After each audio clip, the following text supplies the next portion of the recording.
expérience ci li nga xam ne moom moo di bind daal di koy def ay at monsieur Mamadou Ndiaye ñoo ngi lay nuyu te di la siyaare mbaa yaa ngi am jàmm. sant bu baax Boubacar di la nuyu yow tamit am solo lool ci man ñëwaat fii altine bi di waxtaan ak yow te aussi di sant di gërëm ñi la may nopp. jërëjëf El Hadj Mamadou Ndiaye di waxtaanee li nga xam ni moom moo di koom-koom. jury du dimanche bi da ngaa dalal ki nga xam ni moom moo di Ibrahima Sall di économiste ñu ràññee ko muy jàngalekat di économiste doon ministre aussi. ñëpp ràññee xam-xamam ba pare nangul ko mu doon waxtaan ak yow mooy fort ci waxtaan wi rebasing maanaam daal xoolaat li nga xam ne moom la ñu am yëpp ci koom-koom daal di koy tëggaat dañ doon tëggaat suñu koom-koom. waaw baat bu jub la tëggaat damaa dégg wolof bi. baat bu jub la tëggaat la maa ngi sant ñëpp di nuyu ñëpp di nuyuwaat aussi El Hadj Ibrahima Sall li nga wax ci moom kenn du ci tegaat dara ndax xel mi dafa nàcc macha allah te catuwuma ko mu baaxee ñu nag dimanche bi waxtaanee ci comme ci géew yu bëri daal mu yaatal ko wax dëgg yàlla. naam doon naa animé jury du dimanche mais numéro bi li ma ci jot ci ay écho ak ñiy réagir ak ñiy wax ne peut-être mooy fii warul yem foofu rek dañ ko war a gën a di xóotalaat amaat yeneen édition ndax ku neex waxtaanal la. xam-xam bee leer ndax xam nga bi dafay leer. ba pare tamit lu si boole sax ay xër. xam nga ànd ak dal. kon nag loolu ñu bëri may nañ ko nopp démb. donc am naa ci tuuti firnde xam ñàkkul ne moom it am na ci firnde. dafa fekk rek suñu koom bi fu nekk ñu ngi ciy wax te lañ ciy wax léeg-léeg duñ ko sukkandiku ci lu xaw a taxaw wala lu xaw a wér. ba pare tam wax ju bëri ji su bëree ci mbir rek wala su bëree ci réew. amaana sax daf koy yàqal kon nag mariirandoo yooyu ñoo def écran de fumée ba nga xam ne li ñu war a mën a saytu ci suñu koom yëpp ba suñu koom bi taxawaat dëggaat defuñ ko kon mariirandoo yooyu peut-être bon bu ñu mayoon tuuti bu ñu daloon tuuti rek xaw a wàññi poussière bi parce que sooy dawal sa oto nga gis poussière sa kanam gëmuma ne yaa ngi am li visibilité pour mën a continuer léegi nag nee nañu ne bor bi ñu yor bor bi Sénégal yor musul jiixi jaaxa ñi ko doon uti di ko lebi ci turu askan wi wala ci turu réew mi comme bi tamit am na fu mu sukkandiku woon maanaam ci bor bi waaw musul ëlëm xelu askan bi parce que ñi ko daan uti am na niñ ko daan utee te tamit peut-être dafa fekk ñu amoon ñu sampoon ay kuréel yi nga xam ni dina permettre fa ñuy dem di uti ñooñu dinañ xam ne peut-être bon ñii wóolu nañ leen pour ñu war leen mën a lebal. Attention, je ne parle pas de 1 moins 1 à 1 plus 1 wala des comme ça mais je parle simplement disons ci économie bi ca fondation ba ca ndorteel ba. ba nga xam ne par exemple ba ñuy tëgg koom bi dañ ne suñu économie bi dafa war a am ay fondamentaux maanaam ñu ne benn suñu agriculture ñaar ñu samp industrie ñett ñu teg ci service ba pare aussi ñuy ut nag nu ñuy former xale yi nu ñu leen di tàggatee ba nga xam ne ku ci nekk. cër bi nga am di nga ko mën a fësal wane ko wante tamit fa nga sa jubluwaay dinañ la ci ŋànk ba nga xam ne peut-être bon la nga fay def dina feeñ ci yow waaye dina feeñ ci réew mi mooy que le produit intérieur brut la production intérieure brute nga xam ne loolu sénégalais bu nekk fa nga nekk la ngay liggéey te ji ñax di ci tedd buñ ko boolee moom mooy nekk sa PNB wala sa PIB te ci loolu nag la ñuy samp nag pour ne dëkk bi riis na dëkk bi am na alal dëkk bi progressé na dëkk bi am na croissance buy tax ëllëg ak ci biir fa ñu mën a taxaw ñu wane ne peut-être bon yaafu suñu wala ñu wane ne peut-être bon daaw de ngeen gënoon a liggéey ren xaw ngeen wàññi léegi nag ñoom ci seen bopp bu ñu toogaatee nag ñu ne lan moo tax ñu dellu ginnaaw mais bu ñu ko saytoo ñu gis ne peut-être bon lii ak lii moo tax ñu dellu ginnaaw wala ñu ne peut-être bon lan moo tax ñu def benn jéego bu rëy. kon nag bu ñu toogaatee aussi saytu ñu xam ne nekk bon jéego bi ñuy def benn boole nañ ci civisme ñaar boole nañ ci discipline ñett boole nañ ci objectifs yi nga xam ne peut-être bon ay objectifs yu leer la ñay ŋànk objectifs yi nag pour ñu mun ko yootu ñoom aussi ku ci nekk peut-être bon voilà wañ nga sa manche chemise pour nga liggéey c'est-à-dire régloo ñax. donc nag pour ñëwaat ci rebasing bi dañ ne mais léegi ñaare chiffres yi ñuy yóbbu ci kuréel yooyu ñuy solliciter pour ñu lebal ñu ñaare chiffres yooyu ñuy yóbbu mooy chiffres yi nga xam ne peut-être bon souvent tëggaatuñ ko mu bees indi wuñu peut-être bon chiffres yi nga xam ne peut-être bon ñoom ñooy gën a jox daraja réew mi ci boppam si bien donc dañ ne mais kon kay nañu toogaat xool suñu année de base bi ñuy calculer peut-être bon suñu ay production suñu ay taux de croissance wala suñu ay indice de progression kon léegi ñu ne ñoom ci seen bopp nañu toogaat ñu xool première chose ban année léegi la ñuy jël muy année de référence maanaam at bi nga xam ne par exemple bu ñu ci sampee suñu tànk ñu xam ne bii balaa peut-être at bi di jeex war nañ ci mën a def ay jéego yuy tax ëllëg ak ci biir bu ñu jàkkaarloog ñi war a lebe dinañu ne peut-être temps yi de seen tëggin bi bees na benn mais ñaar tamit dëppoo na ak jamono. ñetteel bi peut-être bon aussi lii lu nopp war a mën a dégg la kon nag bu ñu toogaatee ak ñoom di waxtaan ak ñoom ci seen bopp dinañ xam ne peut-être bon ñii liggéey nañu kon nag ña liggéey ba xam ne peut-être bon ñoom tamit liggéey nañu mais ñoom tamit dañu indi ay chiffres yi nga xam ne c'est des chiffres yi nga xam ne dañu leen ko travailler def nañu ay enquêtes jaarale ko ci ANSD agence nationale xaw ma lan de statistique et de développement voilà nga xam ne peut-être bon kuréel boobu tamit kuréel bu ñuy samp la. mais léeg-léeg ñu dugal ci lu ci bokkul c'est-à-dire politiciens yi ñoom ñooy jéem a ne peut-être bon defar leen nii wengu leen côté bi wala wengu leen beneen côté bi ainsi de suite mais bu ñu bàyyi ANSD rek muy def ay gëstoom di def ay statistiques di def ay sondage am di indi peut-être bon aussi di teg bu day fekk de moom mu nekk kuréel bi nga xam ne bii kaka jiite déjà day nekk un éminent statisticien ba nga xam ne kenn du ko ne jaaral à gauche wala jaaral à droite te day am personnalité am caractère. kon nag la muy génnee ci ay statistiques ci ANSD ñëpp ci war a mën a wekku xam ne peut-être bon lii ko gonga. loolooy base u liggéeyu. loolu mooy base sax rebasing boobu ngay wax. liggéeyu réew mi yëpp ci statistiques yooyu lay dépendre. ci la dépendre. c'est-à-dire que fa la ñu xamee caractère nu nga ko waxee ba pare am indépendance. am autonomie am puissance am moyen am politique. ka fa ne ministre de l'économie et des finances du war a mën ci moom dara. ka fa ne premier ministre du war a mën ci moom dara. ëllëg ak ci biir moom ci boppam sax buy génn di wax mais ñëpp koy may nopp moom directeur de l'ANSD bu fekkee ne peut-être bon changé nañu kii daal je veux dire dafa war a nekk ki nga xam ne kii dafay am dayoo nga xam ne dafa am autorité dafa am parole xam nga dafa am caution dafa am leneen ak leneen li nga xam ne peut-être moom da koy kii kon nag rebasing bi mooy ni nga ko waxee sànq ñu tëggaat ko si bien que peut-être bon moom El Hadj Ibrahima Sall dafa ne bu ñu ko mujjee tëgg ban année la woon 2014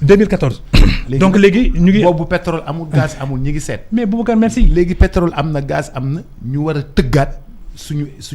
ba pare léegi nag nit ñi yeewu nañ tamit aussi bu ñu demee uti bor bu ñu ko indee la taxawoon ñu uti bor bi fa lañ koy dugal duñ ko dugal ci feneen mais da ngay gis peut-être bon ay ñoom Birame Ndiaye bu ñu demee uti affaire yi bu ñu ko indee ba pare nag toogaat seen biir néeg nag ne xoolal léegi nañ ko rëtëggaat nag ñu seet nag xaalis bi ñu am léegi ñu dem uti fii def fii jaar na li ainsi de suite te loolu day fekk peut-être bon ñoom ci seen bopp. mais foog mu am arbitrage nag de monsieur Ndiaye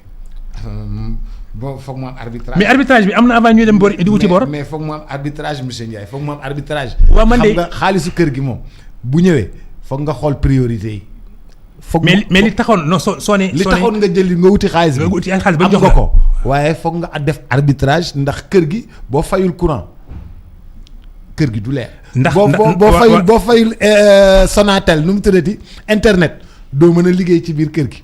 boo fayul jàngu xale yi beneen problème day am boo jëndul ceeb vraiment da ngay xool priorité. waaw d'accord mais xam nga Boubacar problème dina ami ëllëg. waaw problème bi ami ëllëg mooy que peut-être bon yow li nga comp ci xaalis boobu ñu la joxoon pour nga fay ci say courant ak ay say scolarité doom. xam nga yooyu waxoo ko woon ba ngay dem di jëli. jël ci bii toj ci bii ne ko rajax rajax googu ci lañ ne di. ci réew mi donc je pense que El Hadj Ibrahima dafa bëgg rek sénégalais yi doon man dem maa ngi koy cokkaas tuuti sax ma ne ko mais Ibrahima li nga wax ni léegi dafay feeñal ne ndekete ñun ndooluñu mu ne ma waaw loolu day am parce que bu ñu ko tëggaatee ba pare léegi nag saa yu ñu jàkkaarloog ak borom koppar yi dinañ xam ne ñii liggéey nañu. ba indi peut-être bon ay plans yi nga xam ne peut-être bon benn dañu wóolu seen bopp. mais ñaar tamit ñoom dañu wóolu aussi Sénégal. ak ay ndawam yu mu yebal pour ñu dem uti koppar. loolu nag bu demee ba ñëw maintenant Ibrahima nee na dañ def ndànk nag parce que ñoom xam nga moom ay kalam mooy ñi sant Gisee ak ñi sant Kase. mu ne attention Sénégal bu tëggaatee ba peut-être bon am xar kanam bu nice ba nga xam ne peut-être bon war na mën a dem léegi nag ci borom alal yi tekkiwul ne que peut-être bon sa poste day fees sama poste day fees wala boog peut-être bon ñun ci suñu bopp ëllëg ci bi bu ñu taxawee rek peut-être bon comme ni ko xale yi di waxee dañu nice mais day wane ne rek ne que léegi nous sommes solvables. Ensuite nous sommes crédibles devant les banques. Et les investisseurs. te gis nga Ibrahima sax parce que moom la jàkkaarloon démb gis nga Boubacar investisseur nee na ñaar ba ñett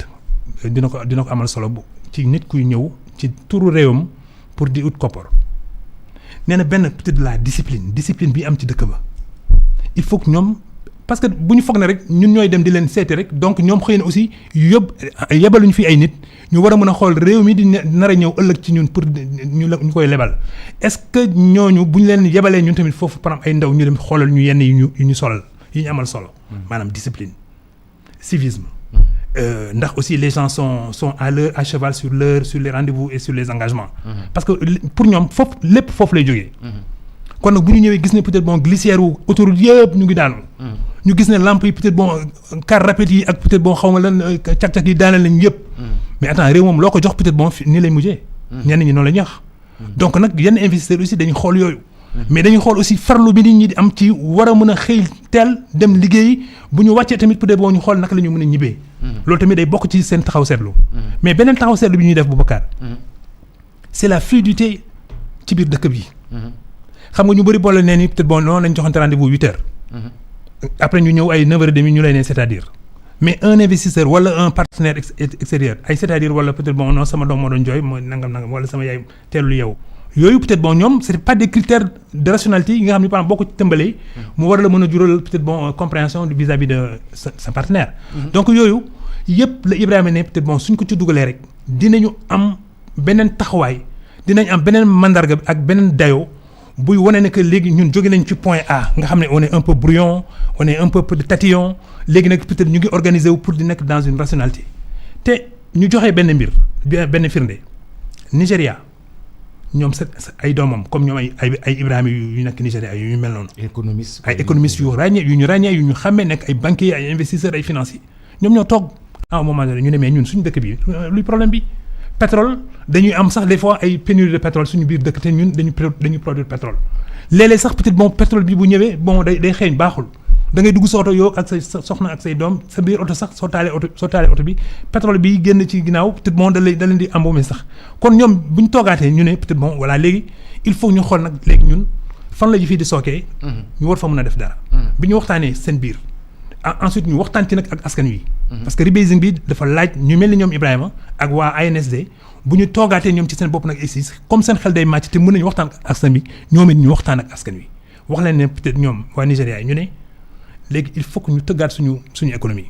ñu xam ñun suñu pétrole bi li ci yàqu naka la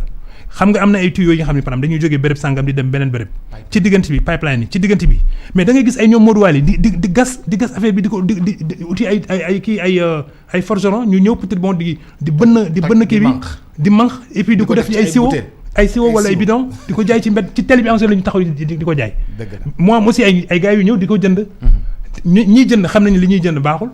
mais ñiy jaay aussi xam nañ fu ñu ko jëlee peut-être bon du yoon kon peut-être dëkk bi nekk peut-être bon voilà ci pëcc xaw mais ñoom ci seen biir bi ñu toogaatee waxtaan ne mais lii li ñuy jural ci musiba moo ëpp sax la ca nit ñi di am te feeñul ci seen i nekkin wala feeñul ci seen i dund parce que ils sont très misérables en plus parce que dañuy pétrole bi day gicler ci seen yëre yi ci seen yaram yi léeg-léeg ñu am ay problème de dermatologie nangam lu nekk mu ngi ci biir jigéen ñeeg góor ñi day tàkk des fois oui peut-être oui surtout dans le monde absolument léegi nag bi ñu defee loolu tëggaat ko mais gis nga fi njëriñ feeñ na parce que ñoom dañu leen naroon déclassé ci les BRICS mooy Brésil Russie Inde xaw ma lan Chine ak Afrique du Sud donc ñoom dañ leen ci naroon génnee parce que nekkatuñu réew mu yor kattan pour ñu ne ko yow bokk nga ci BRICS xam nga donc peut-être bon loolu aussi peut-être bon mandarga la te maanaa la ñaareel bi G20 bi Afrique du Sud organisé bu ñu tëggaatul woon peut-être bon ba seen rebasing bi ba nga xam ne léegi peut-être bon léegi seen richesse xam nañ ko kon mën nañu jàkkaarloog ñëpp peut-être bon pour ne on a besoin de 20 milliards on a besoin de 30 milliards de dollars gars yi ne non ñoom am nañ ko wala am nañu lu koy weccoo donc loolu moo am solo ci rebasing bi pour que ñun ñëpp aussi sur le plan intérieur ñu war a toogaat nag xool naka la loolu di mën a nekkee mais c'est sous l'impulsion du gouvernement sénégalais attention loolu aussi lu am solo la. Gouvernement sénégalais nag mooy gouvernement bi nga xam ne moo fi toogal réew mi di opérationnaliser peut-être bon les économies. Et toutes les politiques n'est-ce pas publiques. maanaam lu jëm ci santé lu jëm ci éducation xale yi lu jëm ci défense et sécurité. te loolu lu am solo la tey Boubacar. défense et sécurité. mais bu ñu defee loolu yëpp ba lépp yemb. ah c'est que économie bi dafa impacté wul ci population bi. en fait l'économie impacté wul ci population bi dañuy gën di sonn di gën di pauvre di gën di ñàkk di gën di kii mais ñii profito c'est ceux qui sont c'est l'élite seulement qui en profite ça ne se sent pas chez les populations au contraire les gens s'appauvrissent de jour dañuy appauvrir de jour en jour. voilà léegi nag boo nattee sa richesse ba nga xam ne peut-être bon lii nga war a am ba pare aussi nga dugal ci maintenant richesse yooyu nga doon wax sànq te nga xam ne dañoo bees parce que ba ñu koy tëgg en 2014 yooyu feeñul woon. mais léegi ci diggante bi nag yeneen ak yeneen feeñ mais ay zircon sax feeñ na fi Boubacar. ay yeneen terres rares aussi feeñ na ci Sénégal. ak côté Lumpul yooyu. loolu lépp ci suñu richesse la bokk. satellites yi par exemple ñu ngi ne gañ taxaw suñu kaw di xool peut-être bon fan la yëf yi nekk. donc yooyu yëpp peut-être bon ce sont de nouvelles richesses pour notre pays kon nag léegi bu ñuy tëggaat peut-être économie bi disons la base de calcul de la croissance dañ ciy boole peut-être richesses yi nga xam ne par exemple léegi la ñëw ne naam Dramé kon yooyu bu ñu ko ci dugalee. maintenant dina am beneen taxaw seetlu bu nit ñi di am ci ñun mais ñun tamit peut-être bon beneen taxawaay la ñuy am beneen dayoo la ñuy am face à ñoom. monsieur Ndiaye xam nga économie. non foofu laa jëmoon de pourtant xam nga économie. bala moo safe muy impacté ci ñiy dund ci réew mi. xam nga fi muy impacté ci nit ñi. oui vas-y. bala moo safe. muy impacté ci ñiy dund ci réew mi économie baa ngi dox dafay safe ci nit ñi mun a lekk mun a naan mun a am électricité bu doy mun koo fay. seen dund yokku ñu sentir ni ñun yokku nañu as tuut mais loolu lañ sentir. waaw gis nga électricité. waaw du yoon électricité am par exemple disons le coût horaire peut-être moom tey bi mu am kilowattheure du yoon. pour ñaari mbir benn bi ñoom ci seen bopp les ingénieurs de la Sénélec. tout comme le top management de la Sénélec xam nañu peut-être réew mi am na peut-être des facteurs d'énergie am nañu énergie. kooku kenn mënu ko werante tey. ñaata la ñu am ci énergie kay wala fu ñu toll ci énergie loolu kay xëy na la ñu xamagul wante am na ay sénégalais aussi ñu xam loolu. xëy dañ ko jàpp comme défense secret défense wala confidentialité je n'en sais rien parce que c'est stratégique aussi. mais quand même Sénélec xam na loolu. nagam Sénélec xam na loolu ba pare nag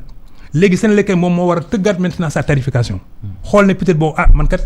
war naa mën a proposer à la commission qui détermine les prix que man peut-être bon su ma ci dugal lii bu duggee ci man. lii la may jural kon mun naa wàññi. ils ont annoncé des baisses pour janvier. oui d'accord mais que ce soit aussi des baisses substantielles. parce que ñi nga bëgg peut-être bon affaire bi yàgg ci ñoom. mu impacté leen. mais ki nga xam ne kii bu fekkee ne Sénélec def na un calcul millimétré. ba nga xam ne peut-être bon ñooñu nga wax nii peut-être bon dinañ leen yóbbaale. à mon avis ñooñu njëkk a fël sax ne peut-être bon gis nañ seen bopp. ensuite mu dem ci industrie bi Boubacar. parce que soo gisee aussi ñenn ñi yore seen coopérative mënuñu investir ci industrie yi. c'est parce que dañu xam le coût de l'énergie dafa am doole ci investissement yi ñuy def ba nga xam ne sañuñu ne dañuy investir parce que peut-être bon defuñu dara pour wàññi le coût de l'énergie surtout les facteurs là boo leen comparé nag ak réew yi la wër. au Bénin le coût est moindre en Côte d'Ivoire le coût est moindre énergie je parle donc Mauritanie aussi bientôt le coût va être moindre. kon investisseur bu war a mën a ñëw Sénégal ne day investir Sénégal xam nga lan la nar a def ëllëg te loolu ñu bëri ragal nañu loolu mooy que peut-être di nga gis ku war a investir Côte d'Ivoire wala war a investir Mauritanie def siège à Dakar pourquoi parce que usine bi muy samp Mauritanie moo koy ëppal rentabilité parce que Mauritaniens ñoom ils ont baissé le coût de l'énergie wala Ivoiriens ils ont baissé le coût de l'énergie kon waa ji mën na toog fii Dakar di yaataa yi mbéy fekk peut-être entreprise yi ñu ko Nouakchott wala ñu ko peut-être bon Abidjan si bien que à ce moment là maintenant moom rentabilité am en termes d'investissement foofu lay ëppee solo que Sénégal kon nag am na benn woykat bi nga xam ne xarit la defe naa moo doon ne Modou Gueye yeewul naaj na Souleymane Faye je pense Souleymane mais kon Sénégal nañu yeewu naaj na parce que aussi il faut ñu xool ñun tamit à un moment donné mais ñu bañ a toog rek ñu nekk sénégalo-sénégalais nañu xool peut-être bon aussi li ñu wër lu fa am naka la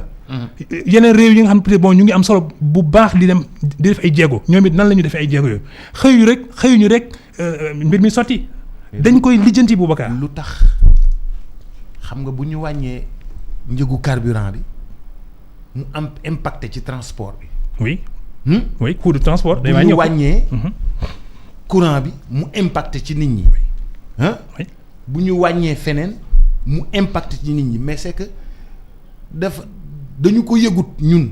ñi man mii nga xam ne man ci mbedd mi laa dëkk nitu mbedd yi ñun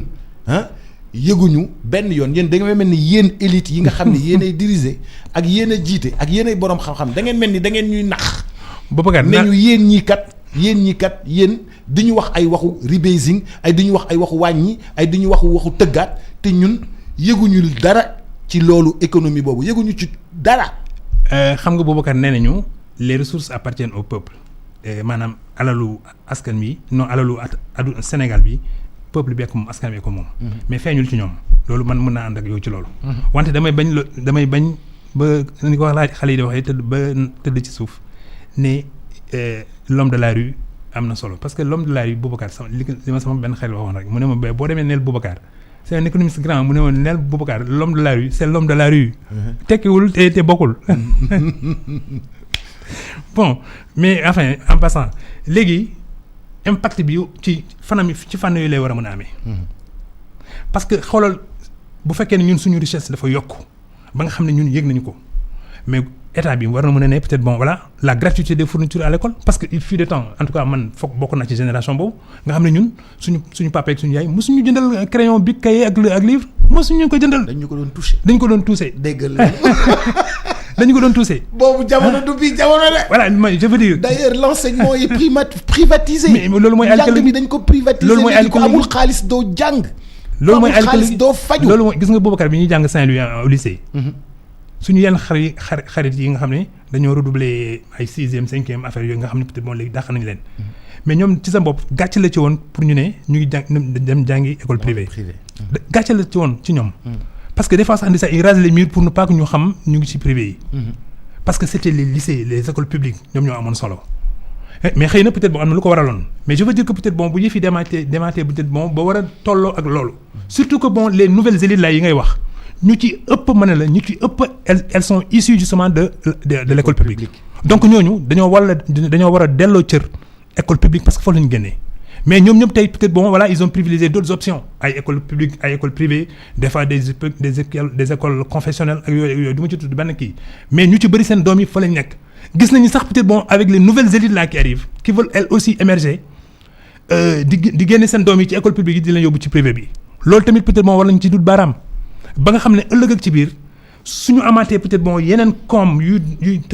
duggaat ci suñu biir rek koom war nañu am sañ-sañ ne peut-être bon voilà au niveau de la santé les couches vulnérables mais gouvernement bi mooy jël en charge peut-être bon voilà seen accès aux soins Boubacar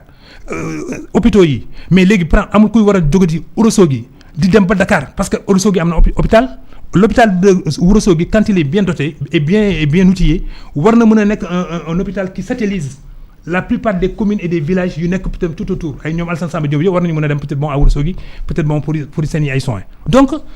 bu ñu defee noonu le mapping sanitaire dina am solo trop ba nga xam ne ñenn ñi dootuñu mës a ñëw Dakar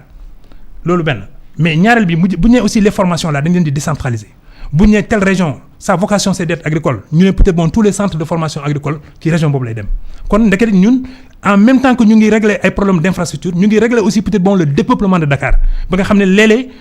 sans en avoir l'air ñu ngi wàññi population yu ñëw di Dakar parce que kii ñëw di ut si dara bu xamee ne gox bi ko gën a jege war na fa mën a am loolu muy wuti Dakar kon dafay des côté boobu. ensuite mu régler ko côté boobu beneen région bi aussi bu ñu xamee ne ñii en matière de mécanique générale ils sont très bons wala bokk la plupart des mécaniciens là bu ñu defee seen i ay enquêtes ANSD bu defee enquête ne mécaniciens yi la plupart du temps ils sont issus de la région peut-être bon de je ne sais pas de Diourbel ñu ne peut-être bon donc le Baol va être peut-être le pôle de la mécanique générale gis nga ñu installé fa ay infrastructures yu mel noonu c'est si bien que région bu nekk bu amee benn spécialité am région yi mën nañu jollante seen biir mën nañu lëkkaloo sax di doxalante ay mbir yi nga xam ne fekk yoonu Dakar nekku ci Dakar leneen lay saf donc à ce moment là di nga sentir ne nit ñi ñu ngi ci gis seen bopp parce que effectivement il y a une injonction de moyens de capitaux ci régions yi ci infrastructures yi et puis en même temps aussi nit ñi di ci teg seen bët mais bu loolu amul effectivement li nga wax mooy am dañu foog ne par exemple élite yi ñoom ñooy dund seen dund alors que peut-être bon la population se détache c'est pas bien. ah loolu de lañu. loolu c'est pas bien mais nit ñi ñu ngi koy gën a sentir léegi. la ñu yëg ci suñu. ma tegale ci benn mbir Boubacar. ma tegale ci benn mbir. xam nga le Sénégal c'était du point de vue sociologique rek bon xëy na sociologue yi ñoo ma gën a ma xam mbir moomu dafa am les couches populaires mu am les couches aisées seen diggante mu am la classe moyenne la classe moyenne mooy ñi nga xam ni bu doon seen sago rek du ñu gestu sax bay gis par exemple disons les couches populaires parce que fa la ñu jógee te bëgguñu fa dellu léegi nag li ñuy yóotu mooy pour am dem au moins ci couche aisée yi xam nga. donc kay ku def dara jëfee ba génn ci couche populaire yi dem ci classe moyenne bi bu doon sa sago peut-être bon doo gestu sax di xool peut-être bon la nekk foofu parce que xam nga lu fa nga jógee xam loo fa bàyyi. la classe bourgeoise la classe aisée là ñoom ci seen bopp tamit dañuy fexe ba ñu maintenir peut-être à la limite la classe moyenne parce que boobu mooy nekk seen classe tampon entre ñoom ñi nga xam ne peut-être bon dañoo féex ak ñi nga xam ne peut-être bon ñoom xamuñ sax fu ngelaw li jógee donc la classe moyenne maintenant elle est en train de se paupériser ça tous les grands sociologues dont mon ami Ibrahima Dia xam nañu loolu la classe moyenne elle est en train de se paupériser pourquoi parce que moom moo nekkoon à la limite un facteur de stabilisation de la société sénégalaise parce que léeg-léeg sa salaire sax yow di nga ci compal dara sa maam nga compal ci sa bàjjan nga compal ci sa nijaay léeg-léeg peut-être bon sa yaay sax gestu la ne la peut-être bon ba fàtte nga sa nijaay bi ci mbaa fàttewoo ko wala mbaa boole nga ci lii sa bàjjan bi day yónnee na fi keroog facture am kii am ordonnance am kon ku nekk jéem a def dara Boubacar boo nekkee kenn nga nekk soutien de famille sa di nga yëg ne sa mbagg diis na mais bu ngeen nekkee ñaar ñett naam sa mbagg toujours des contenus du 10 mais dina oyof tuuti quand même parce que léegi ñett ngeen kon nag ku nekk ci yéen nekk dina xam ne mais attends mais bu ñu nekkee à plusieurs ci lay gën a yomb pour ñu yore kër gi kon nag kay léegi yéen bu fekkee ne peut-être bon Youssou mu ngi ci biir kër gi Sellou mu ngi ci biir kër gi ak keneen donc di ngeen fexe lu ngeen mën def di ngeen ko def pour que peut-être Sellou ak Youssou aussi ñoom ñu war a mën a am fenn fu ñu ñaxee si bien que ñoom it bu ñu ñëwee la ngeen doon def à 3 ñoom bu ñu ci yokkoo ngeen nekk 5 donc dina wàññi par exemple disons la charge et le poids ci seen kër mais en même temps aussi dina feeñ ci kër gi. bu dee benn téléviseur ngeen amoon di ngeen ci am ñaar léegi.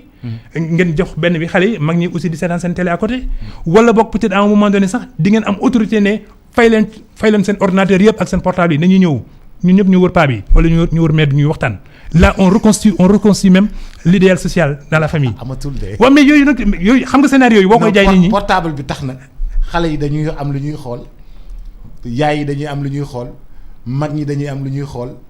papa yi dañuy des ci diine ji ñi des ci kii ñii xale yu góor yi nekk ci match yi Canal Plus ñi nekk fii ñi nekk ci TikTok gi ñi nekk fii cette dislocation elle est réelle. Ouais, mais une dislocation où les jeunes filles sont dans TikTok et dans les autres trucs les moyens là ils sont dans Facebook les autres là ils sont dans Instagram les autres là ils sont dans les matchs de football les enfants là ils sont dans les jeux au téléphone papa ak ki nga xam ni moo papa mi ngi nekk ci diine ji peut-être ñeneen ñi nekk ci match dimanche u canal yi. non xam nga waaw d'accord naa mais xam nga li nga wax nii ñan ñoo ci gën a vulnérable. mooy xale yi. loolu dëgg la. xam nga xale yi ñoo gën a vulnérable. dëgg la parce que xale yi à ce moment là bu ñu génnee message bu ñu dégg rek ñu ne bari message bi mooy bu vrai bi. on les mobilise pour n'importe quelle cause. xam nga lu romb sax peut-être bon am ñaari nit ñu di nekk ci ginnaaw par exemple di ne moom la ñoom it ñu mariirandoo ànd ci ne moom la fekk xamuñ sax kooku kan la. donc ndekete bu ñu nekkoon ci biir kër gi de temps en temps sax peut-être ñu may nopp peut-être bon kilifa ci kër gi wala peut-être bon au moins les frères aînés là di waxtaan ak ñoom ci yenn situation yi confrontation yi ainsi de suite à ce moment là xale ci seen bopp balaa ñuy génn ils sont outillés pour peut-être bon au moins mën a résister wala mën a am résilience dara mën leen a bañ a gàddu yóbbu leen jaaree ko ci téléphone bi par exemple mais mënatul ne monsieur mais si Boubacar il faut pas non Boubacar non monsieur Ndiaye téléphone bi mais xale bu am ay 6 7 8 9 ans dafay accro dafay addict téléphone. loolu addict téléphone. mais loolu mooy musiba bi nag Boubacar te kaay ma wax la xam nga portable ak TikTok ak yooyu fan la jógee. xam nga bitim réew la jógee. te ci am na ay réew yi nga xam ne peut-être ba ñoom calculer nañu li ñuy jumtuwaay yi ñu am tey. ñoom calculer nañu ko il y a 15 ou 20 ans. ba nga xam ne tey boobu moom la ñu utiliser léegi par exemple boo Chine dañu ne il faut contrôler justement l'opinion africaine les États-Unis dañoo ne peut-être bon dañu xool la jeunesse africaine là ci lan la ñu war a mën a lan lañ ci lan lañ leen di war a mën a xiiree ñu yóbbu leen côté boobu. La France l'Europe ñoom ci seen bopp noonu la ñuy wax parce que ku ci nekk dina am peut-être bon foo xëccee wala foo ñoddee la jeunesse africaine là pour que dans 10 ou 20 ans elle soit peut-être bon complètement inféodée aux valeurs qui viennent de l'extérieur. xam nga loolu donc musiba la. par conséquent ñun kay ñoo war a xool peut-être bon léegi nag menace bi ñu war a mën a peser ci ñun bay peser ci xale yi. léeg-léeg su ma ko waxee nit ñi dañuy sourire mais puisque nag personne ne veut faire quoi que ce soit mais effectivement nos enfants ils sont la proie facile des influences extérieures ku ñëw nayti c'est extraordinaire man li may gis léegi si bien que peut-être bon l'Allemagne la France l'Angleterre ak les États-Unis dégg naa chinois yi ñu ngi ci li ma lay wax ni peut-être bon c'est extrêmement important may ma ci nopp tuuti dañoo ne ils ont vu que les enfants sont très contre-performants à l'école ñoom ñooy wax loolu de ñoom américains yi ñoom ñooy ne peut-être bon léegi gis nañ ne seen xale yi nekkatuñ ci seen njàng kon nekk yow peut-être bon lii lay xos ni moo xuri américains yi mais ñoom au moins ñu ngi jóg parce que ñoom ñooy créateur affaire yooyu donc ñoom bu ñu fermer robinet bi rek production yi dootul am benn wala bokk ñu xiir ko orienté ko feneen Macron il l'a dit récemment il a dit peut-être qu'ils se sont rendu compte que les enfants sont moins attentionnés à l'école benn ñaar ils sont un peu plus hagards xam nga voilà dara safatu leen donc ils ont dit am na ay facteurs yu expliquer loolu mais ñoom ñu dut ci baaraam peut-être bon voilà les réseaux sociaux par conséquent léegi nee nañu portable bu xale indi à l'école portable boobu dafa am fenn dencukaay portable bu nekk ñu dugal ko benn mbuus jox la benn numéro bi des ci mbuus bi comme ça soo génnee bay ñibbi sa kër nga dugal ci nga jël sa portable donc xam nga ne ñoom ñu ngi gàttalu yëf yi pour di xool ëllëg ak ci biir ñu war a mën a nekk ñoom it yaafus wala le mot le plus célèbre maintenant à Dakar c'est yambar donc yooyu yëpp ñu war ko mën a bon moytu pour que peut-être ëllëg ak ci biir ñoom bu ñuy compétir avec les Anglais bu ñuy compétir avec les Japonais les Chinois les Américains ak les Brésiliens ou même les Israéliens bu ñuy compétir ak ñoom ñu xam ne peut-être bon au moins ngemb nañu seen ay doom mais ñun à ce moment là fan la ñuy toll di bàyyi suñu xale yi rek peut-être bon ñu nekk moom la rek comme ça non il faut qu'à un moment donné quand même ñuy déglu les élites bu ñu xeebal élites yi li leen yàlla may ci xel bu ñu leen ko xeebal te élite aussi warul niroog la population Boubacar parce que dañ ci war a mën a détaché wu pour nekk dans la réflexion de l'anticipation pour di xool peut-être bon lii nar a ñëwi dans 10 ans dans 20 ans xam nga les couches populaires là elles ne s'occupent pas du lendemain ni du lendemain elles s'occupent du présent tandis que peut-être bon les couches maintenant qui sont dans l'impulsion ñoom ñooy xool nag dans 10 ans nag la Sénégal war a tëggee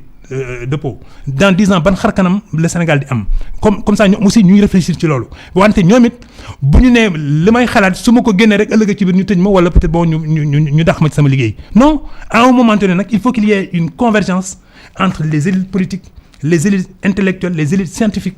ñu war a mën a xool peut-être bon ñoom ñëpp ku ci nekk loo war a mën a bàyyi pour ngeen mën a déggoo